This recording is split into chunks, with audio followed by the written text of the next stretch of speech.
Oh, go for it. All right. Okay, so Bettina, as long as there is such a thing as heckler's veto, I expect the heckling continues. But also I believe that standing up against them is strong medicine as well as effective to overcoming. With your recent experience, could you give some perspective and maybe some winning advice? Oh, and thank you for everything you have done. So that's from Don Saxton. Oh, it must be really stupid. I'm not quite sure what he means by heckler's veto. Do you? Have you heard of that, Rob? Oh, Bettina, you can actually see the question too in the Zoom. Yeah, I've got the question. Oh, great. But I don't know what he means by heckler's veto. Do you want to, Don, do you want to elaborate on that a little bit? I would sort of interpret that to mean perhaps that hecklers are shutting people down, sort of the whole fire escape thing that we saw with talks at the University of Toronto, for example, in 2012. Oh, okay, I assume, yeah, okay. I think what he's saying is that they are managing to cancel people simply by heckling, which is certainly true. And yeah, I'm not sure about the standing up to them against them as strong medicine for me or for them. Certainly strong medicine for me. But I like to think the fact that, if you're still out there and still saying what, I haven't stopped me saying anything I used to say. They've just cut down on the number of platforms that are accessible to me. So they haven't won. The wicked witches haven't won, and that's, I think, a lesson, I hope. I don't have much advice on the whole business of being cancelled, except for the fact that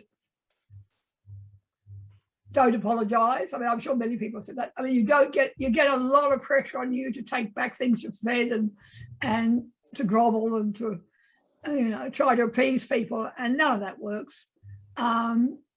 So the only answer is to keep going. But I mean, I do what I did, which is essentially got out of certain territory like Twitter, and I got out of my personal social media because, that is just a cesspit beyond belief.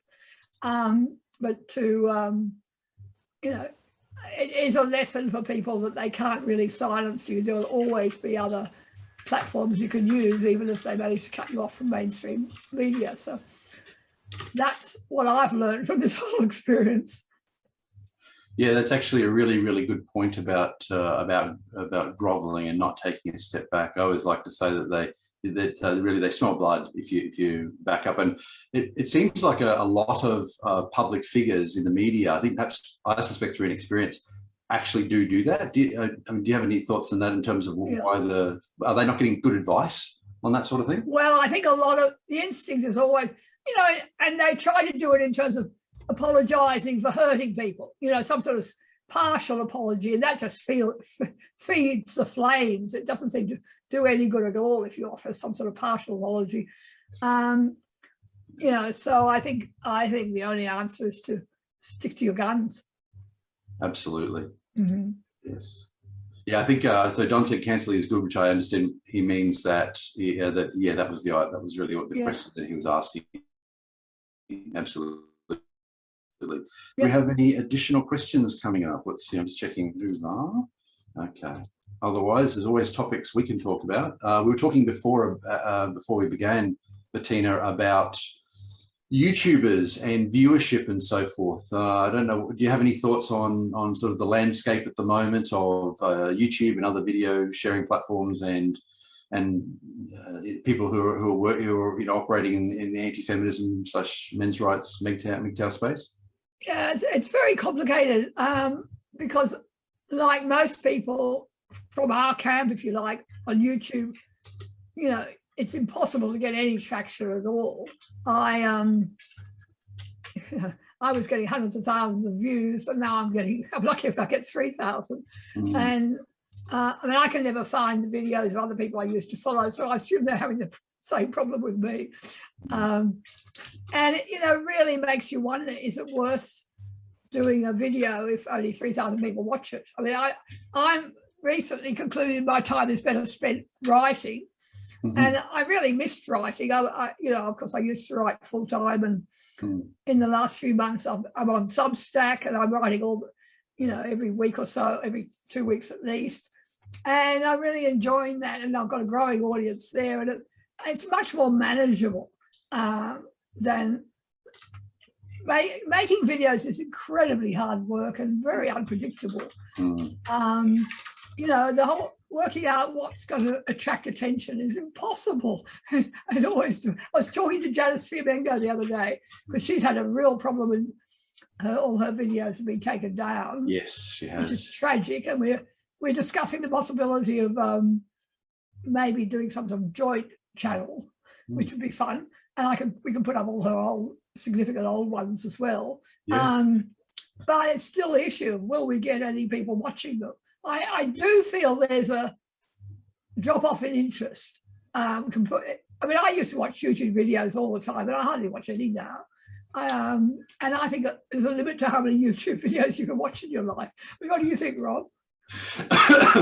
Excuse me. Yes, I tend to agree. Actually, in actual fact, for myself, it is true that I also am actually watching less YouTube videos than previously. Also, too, I think we've been out there for a while, and people in the community getting these issues out there in various forms. And I think that we do have probably a better knowledge base among, as you suggested, actually older people. You suggested before that maybe younger people are the ones coming up. And so perhaps do we need to appeal more to younger people? Well, you know, I think unless you're a gorgeous young thing, you know, a lovely conservative 25-year-old will attract a big audience on YouTube. Yes. And it's much harder for other people, you know. And that's the problem. There is a certain demographic out there. I think the sort of generations that know something about me in Australia from my previous history tend not to be watching many videos. I think quite a lot of them I'm thinking of doing more longer podcasts, and I think a lot of people are interested in serious conversations about things, which is probably where I'm going to head in next year. And you know, so that's another area that I think is developing, rather than particularly the produced videos where you put together all sorts of funny bits and pieces. I mean, that's an enormous amount of work, and it's certainly not worth doing unless you can guarantee a reasonable audience. Yes. I have to say, there is one guy on YouTube, and I'm just trying to find his name. And what he started off doing was reaction videos. So there was a lot of paranormal stuff he did. And within this context, he started talking out about how he saw men's issues. I don't think he understands how big of an arena it is. He was just given his opinion. Yeah. And so he built up this massive audience through doing reaction videos, and he's now opened up another YouTube channel to talk about these men's issues. Here he is. Art of Kinks. So it's one word, and I just have to quickly press mute before. Can you send me that later? Yeah. Yeah. So his reaction videos is Art of Kicks, but I'll definitely send you the other stuff. Now, as I said, I don't think he understands how big of an arena it really is. His other channel where he talks about the issues that he faces as a man is called A Different Perspective. Yeah. I think there are a lot of those people out there, men who happen, who've been out doing various other things, who then say a little bit about what it's like to be a man, and get this reaction. And because most of the world hasn't begun to understand what we're trying to do here, we haven't reached. There's the huge, great unwashed that we haven't even touched. But that's because the mainstream media is doing such a good job silencing us, really. And this is what I like about him, is he did start off doing reaction videos, and a lot of it is paranormal stuff. But he has moved into this one, like, girlfriend tries to poop test boyfriend and pays the price. Yeah. Wife gets caught cheating. So I think he's bringing to the forefront, and if this has only been open, I think, for about 6 months, maybe less, and he's already got 143,000 subscribers. Yeah. So I think there is a way to get an audience through YouTube. I just think you need to build up an audience in something else first, where they like you, and then just drop like little buttons in those that's got nothing to do with men's issues. Drop little buttons in those, and then say, "Oh, I've also got this other YouTube channel." Yeah, I know. I think there's quite a lot of that, as I said, people in various directions. But that they're not, as you say, they're not tuned in at all to what we've been doing for decades. No, and I don't think he has. I think it's honestly just an opinion piece. Yep. So, on to another topic. International Men's Day, of course, is a few weeks behind us now. How did you find this year's International Men's Day, Bettina? Did you find, what did you think of the events that were running? Were they run by feminists or sort of how did you find it? I think it barely happened. Yeah. I mean, I'd always get people writing to me saying, I tried to get my organisation to do an International Men's Day, and they dole out endless funding for women's events, and no go.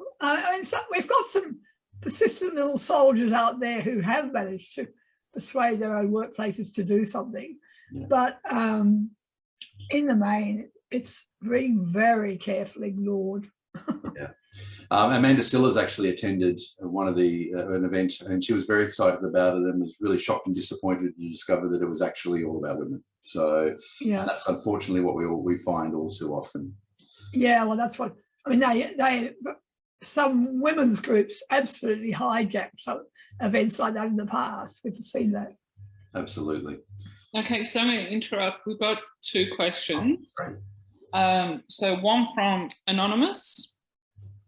What are your thoughts on the recent laws being discussed in Australia whereby you have to provide your ID to use social media?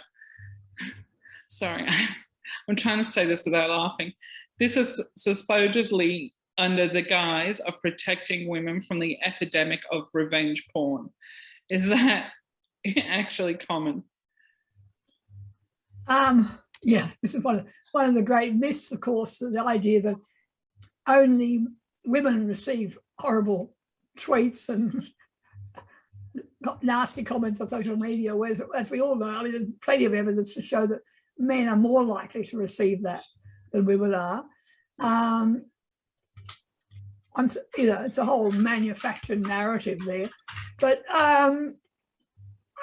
in some ways, I don't think that'd be a bad thing.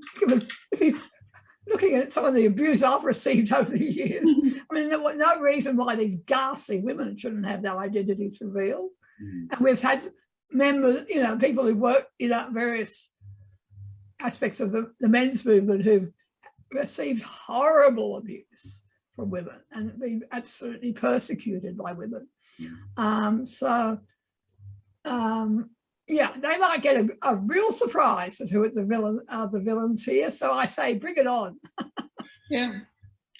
Okay. So the second question is from a James Goat, and is it possible that changes in women's views of sex and long-term relationships has changed because their elders no longer see advantage in stable marriage relative to the state support?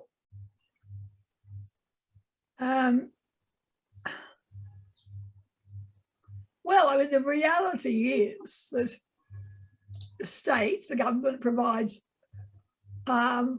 much more effective support. If we're talking about lower income groups, it's much more effective for women to be on their own as a single parent than to be partnered by an unemployed bloke. She's going to have a much more stable economic future in that situation. And that's something that's been provided you know, in Australia for many, many decades, that sort of safety net for women.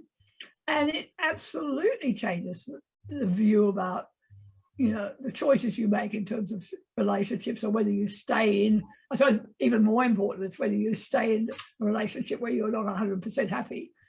You know, if you've got the government doing everything they can to make it easy for you to live a good life as a single woman, and you throw in a few false violence accusations and a really good settlement and child support, and, you know, it can be quite a good lurk you're on in that situation, compared to the business of staying and working hard on a marriage. I think it's so easy to have a kid nowadays as a single woman, because I can remember, and this is going back to when the single parents pension paid you up until the kid was 16, where now it's the kid's 6. So this is going way back then, where I knew this woman who had a kid every so many years, and then she was put into, once her youngest had turned 16, she was put into a TAFE course, secretarial TAFE course. Within 3 months of her finishing that TAFE course, she was pregnant again. There's no question there's been, you know, generational patterns of women doing that, you know, doing very nicely on. It's not, of course, just the sole parent pension, it's all the other benefits they get in that context. Which does, sorry, go on, Bettina. Go on, you go, Rob. So, which does tend to suggest that the government could tweak the system to avoid some of these incentives, and perhaps encourage people to stay married if everything else was okay in the marriage. That's a very dangerous idea, Rob. We're not interested in promoting conservative concepts like marriage. And you know what's really scary? I don't even consider myself a conservative, and it sounds like a really good idea to me. Years ago, I gave a talk at the Sydney Festival of Dangerous Ideas, and my dangerous idea was that some families are better for children than others. And I love that, the fact that they were willing to put that in as a dangerous idea, which of course it certainly was for the context, you know, for the audiences I was speaking to, because they just never hear that. That's right. They never hear anyone say it's better for kids to be living in a two-parent relationship, preferably with a father as well as a mother. You know, those sort of attitudes are distinctly unpopular. Yeah, despite the overwhelming evidence of how much better children do when they have two parents. And I think we really, honestly, the first time I ever saw the list, my jaw dropped. It was absolutely extraordinary. It is extraordinary. Difference. Yeah, it really is the difference. But, you know, it's fascinating. I used to write a lot about sole parents and you know, the changes that are occurring. I did a big piece once on one of our famous soap operas in Australia. What's it called? What's the one about the seaside? You know, all these kids on the seaside. Home and Away. Home and Away. That's the one. And I tracked through when the change occurred to creating the heroic single mother. I talked to various script writers who told me that in the past, you know, if a girl got pregnant, if one of their characters got pregnant, they'd have an unfortunate accident. They'd lift a heavy suitcase, or they'd fall down the stairs, and the pregnancy would disappear, because it was a very early time slot, so they couldn't talk about abortion. And then came the moment in our history when it suddenly became okay to present the woman as a strong, powerful person making a decision to become a single mother, and that she was the new hero. And I mean, it was the most fascinating change in our social history. And, you know, that's when the rot really set in. But I think of all the things I've written about in my life, that attracted the most direct venom. My son, I'll tell you a funny story. My son, I had teenage sons at the time, and one of my older son was working in a cafe somewhere, and I had to drop some keys in to my my son, and one of the other waitresses working there with him said, how do you know that woman? And he said, oh, she's my mother. Oh, we all hate her. And it turned out she was a single mother. And they hated the fact that I was starting to publish this research about, the impact on kids of growing up in single parent families. And, and they were a venomous lot, believe me. And they did everything they possibly could to take me down. It takes a special sort of person, I think, to be able to stand up in public and do that for a long period of time. I don't know. I mean, have you felt the sort of stress that wearing you down over the years? Oh well, over the years. I mean, all that period. That's all years ago, and that was fine. I mean, I suppose last year was the crippling year in a way for me. I found that very difficult, dealing with being cancelled is not much fun, really. And I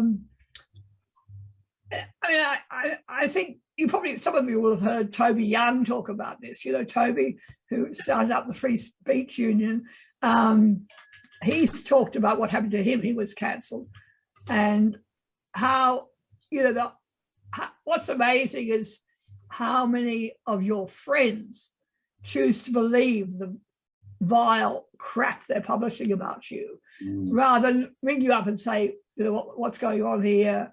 They just stay away from you, and they get caught up in this, I don't know how to deal with her anymore, I'll just not go near her. And that's, it really sorts out who your real friends are, I must say. But so all of that was hard work. I mean, I never particularly worried about my enemies in the past, because I've always known that I've got the majority on my side. When I was writing for newspapers, writing about issues that really irritated my editors, I would know that my view was very much the majority view, and they just didn't want to hear it. I mean, a classic example is I was writing about some research showing how most mothers in Australia want to stay home with their very young children. And that's been a preference that's been there forever. Yep. I mean, it doesn't mean all mums are in that position to do that, but that would be their preference when they've got babies and toddlers, to be home with them. And I was writing up this research, one of my editors said, that can't be right. None of my friends feel like that. Says this editor who put her child into childcare from age 6 weeks.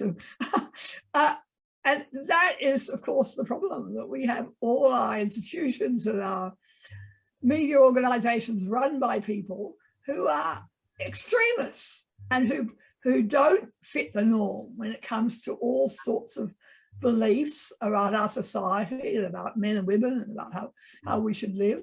And yet they're gatekeeping, and they're imposing their view on the rest of society. Yes.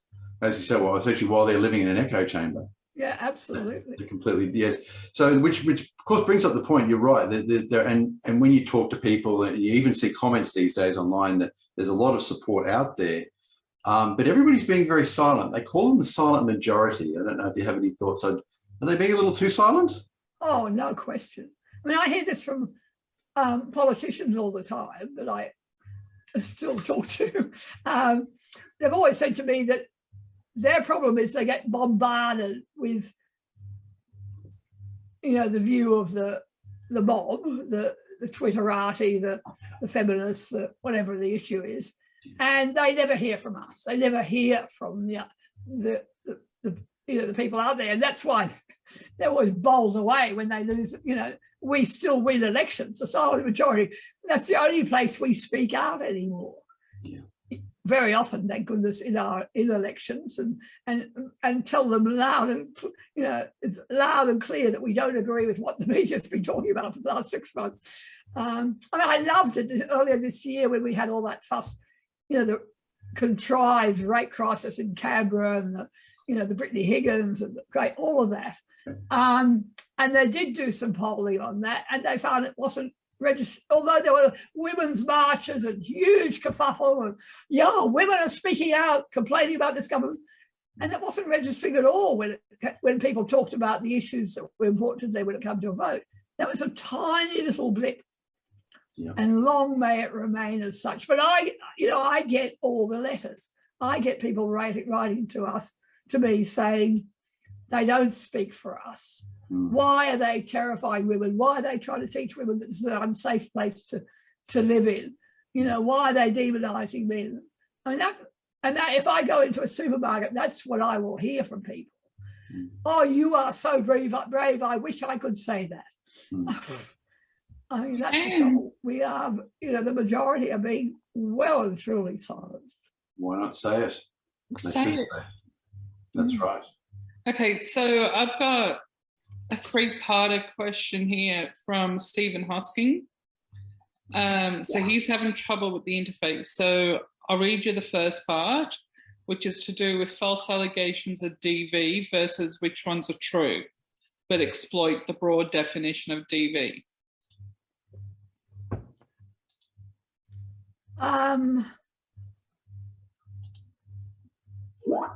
Is it more common to? Do you need a bit of clarification there? I mean, the thing is, they're probably not. You don't even need to have a false allegation because you can just raise some sort of behaviour, in terms of someone yelling at you or saying I could kill you or whatever it is. I mean, a threat of violence is regarded as the same as an actual evidence of violence, there's the broader definitions now in terms of controlling behaviour, coercive behaviour. As we know, and as we have, I don't know, is Deborah Powney talking at this conference? She certainly is. Yeah, of course, Deborah's done this wonderful work on coercive behaviour, showing how male victims of coercive behaviour, showing that this is just as prevalent, of course. And I would argue if we had, if we actually could survey men and women in relationships, we'd find it's probably more prevalent for women. We are masters at pressing men's buttons. And that's what, if you talk to any psychologist, they'll say women always know how to get under their men's skin if they want to, and really annoy them. And it's very obvious that in fact, we have really good research on power in relationships, which shows that women are making all the key decisions in relationships today, and and a whole bunch of areas. It's very obvious that whether that's coercive or whether that's controlling, it can certainly be interpreted as such.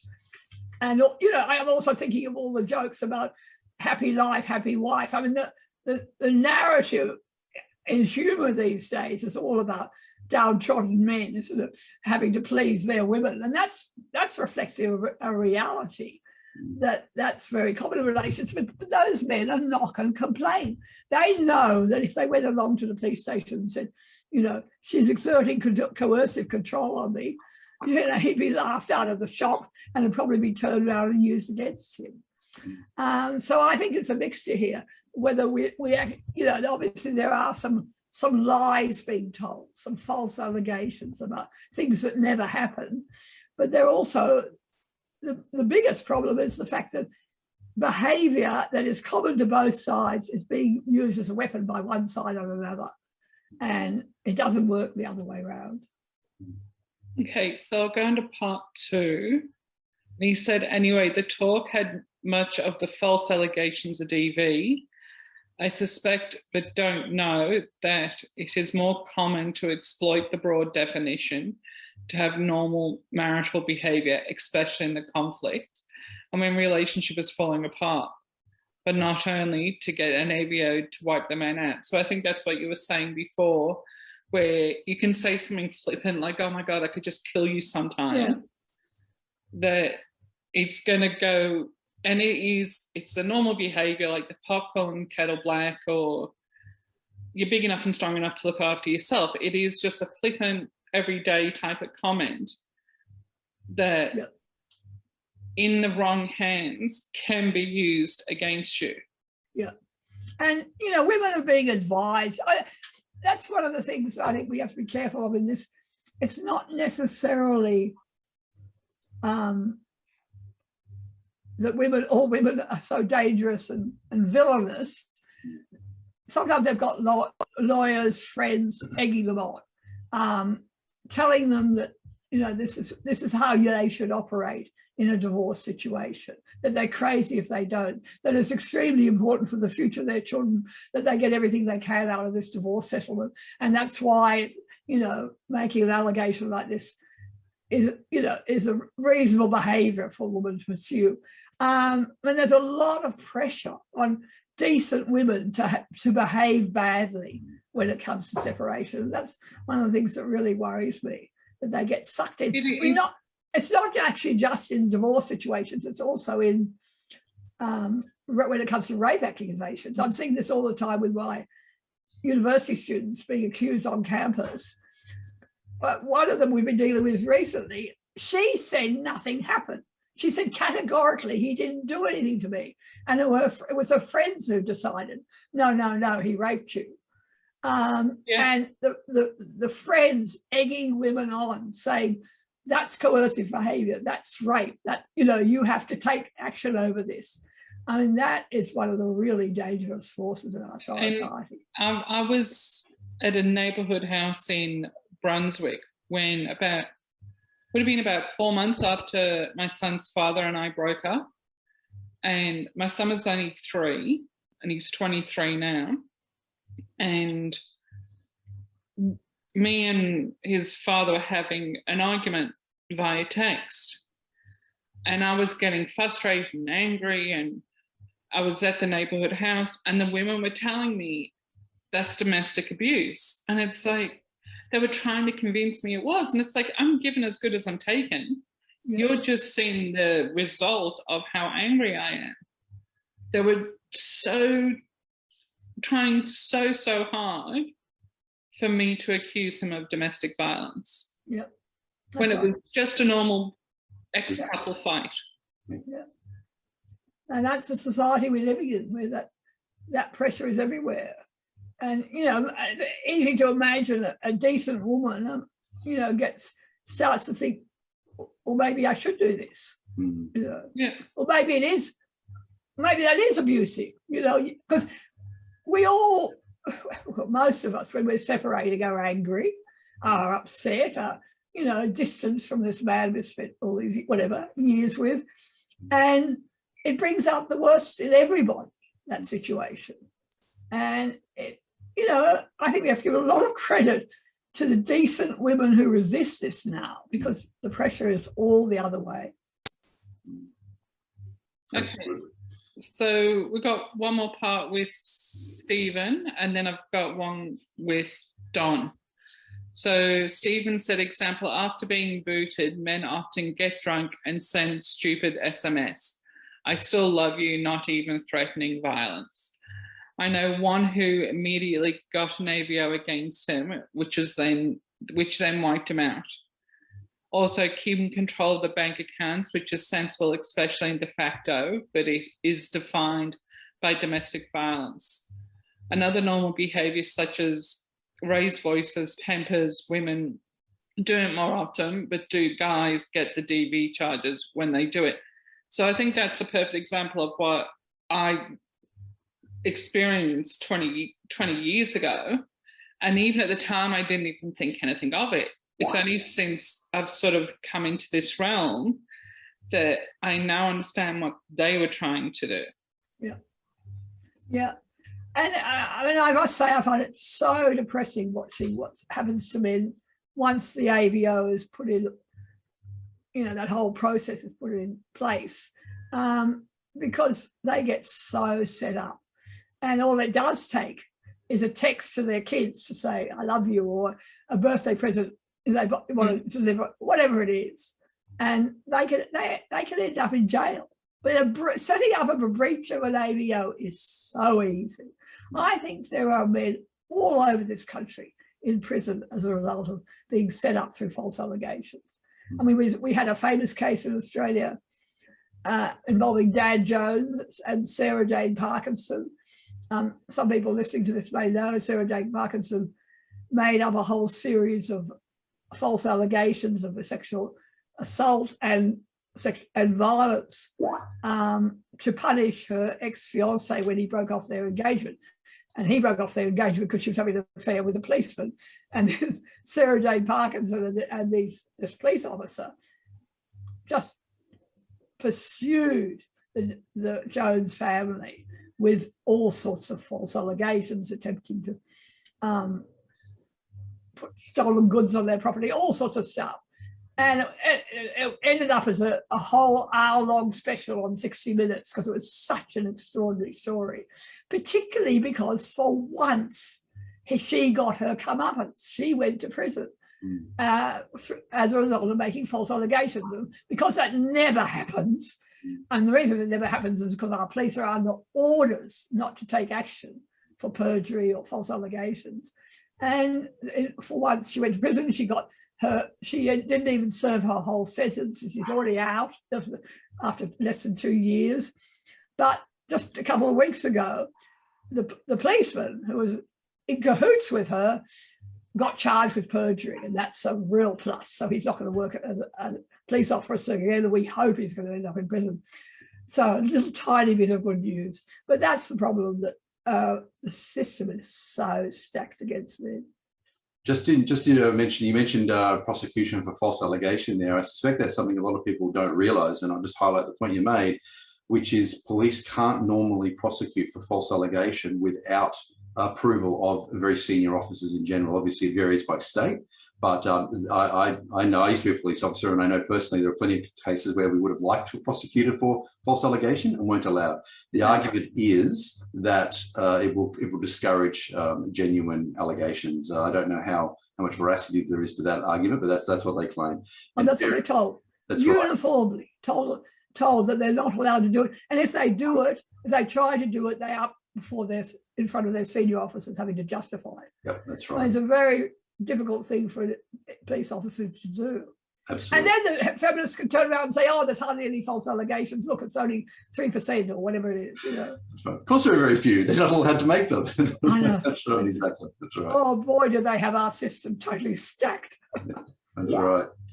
So it's an army to prove the false allegations, so of course it's only 3%. Yeah.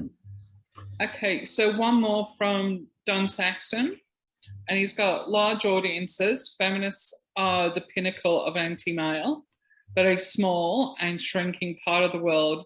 Men are more respected in families with some wrinkles. Is the discussion better moved there where men's benefit in society is more obvious? I guess this is arguable, but at least more rich than the unproductive feminists. See, I told you I couldn't read. Yeah, I mean, I'm thinking, I suppose they say,